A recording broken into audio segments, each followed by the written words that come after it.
along to this video podcast, a special edition.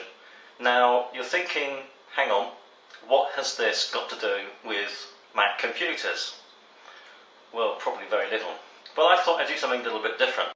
Well, now the ingredients have all been prepared, what I've actually done as well is stick on the oil into the wok and into the frying pan. The wok is going to be what's going to be cooking off mostly all the veg, the onions and the mushrooms and the peppers.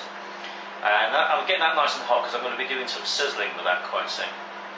Now, what I've also done is starting to put the water on for the tomatoes I showed you earlier on. We'll sort of boil them so it takes the skins off, so we'll put those in the hole, so that really adds that tomato feeling into that.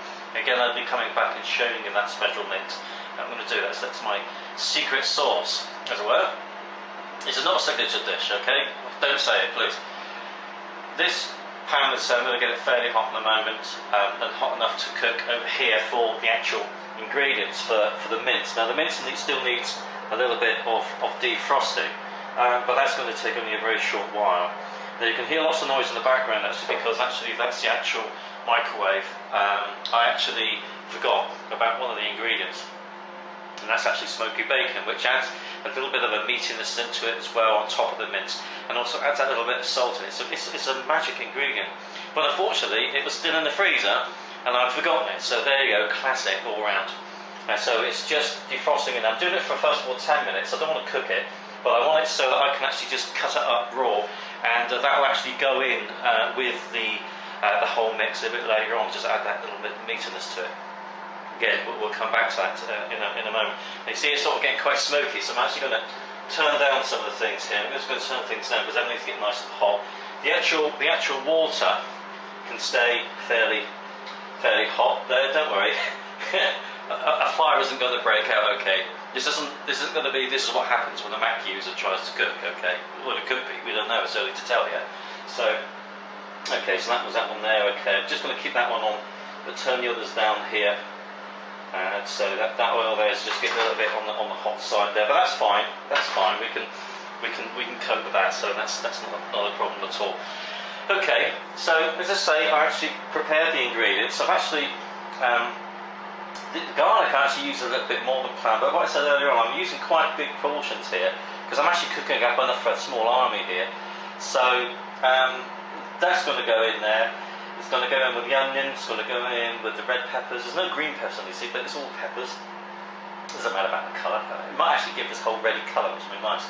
And the mushrooms, as you can see, there's bags of it there. So very shortly I'll be bunging that into the pan. Okay, I've got this actually on a very low heat at the moment, and all I'm needing to do is to literally brown this off. That's all we've got to do, is just turn this lovely mince here and just brown it off. And this is just going to get browned off here before it gets added just a little bit later on to the main pan. Now, as you'll see here, I've got the tomatoes cooking away quite nicely. You can just boil them. There's no exact science to that. Okay, now it's time to add some of the ingredients. Let's go for the onions first. Let's just stick them in there. Oh, look at that. Nice bit of a sizzle there. It's always nice to get a sizzle. Let's just, that's just nice. So we'll just give them a bit of a stir around quite quickly. Let's just get this on the go. The meat's still browning off nice and gently. Everything has to be sort of done quite gently. There's no point in doing it or forcing it along too much. Now, the beauty of doing this is you don't have to always do it in the same order. I've actually put the meat in with the onions before. I've usually added that last, but I really wanted to, I thought, well, wouldn't it be a nice idea to cook it out? So, cooked off the onions a little bit, reduced slightly, put the actual mince in there, and as you see, the bacon's actually in there as well. So that's coming out quite nicely. It's making a lovely sizzling sound as well. So let's add in now the actual red peppers and stick those in there as well. Stir those in. That's really put some colour into it, doesn't it? When you look at that, it's really nice, I think.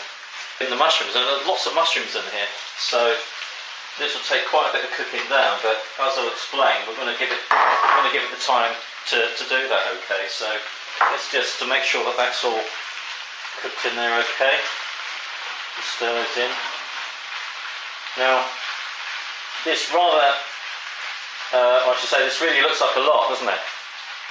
Now, one of the things I didn't mention that I would use, this is completely optional, is just to give this a little bit more oomph, and possibly if it's looking a little bit dry, this isn't too bad, but if it needs just a little bit more moisture in there, because it is going to be cooking for a little bit now, is just a little bit of stock. It doesn't really matter really what sort of stock you're using. I'm just using a bit of beef stock here, and you can see I'll just make up just a little bit, and there's no real quantity. I guess you could say quarter of a pint is probably all you really need to use, a very maximum. So now that's obviously settled that down a little bit. Well, it's certainly time now to add in this sauce here. So just one final dib. Really don't know what other name to call that really. So let's add that in. You can see that's really reduced down so much now, and I'm just going to pour that in like that. You see all the bits coming out. So oops. Okay, careful as we go. Okay, I need to clean up there. Okay, we're on our final leg now. This is it. This is where it all ends up. There's your mixture there. Now that's actually still needs to sort of come to the boil really. And what I'm going to do in a moment is actually put the lid on that and just let that cook away. Now, what I would do from there is actually just let that simmer for, well, a good hour.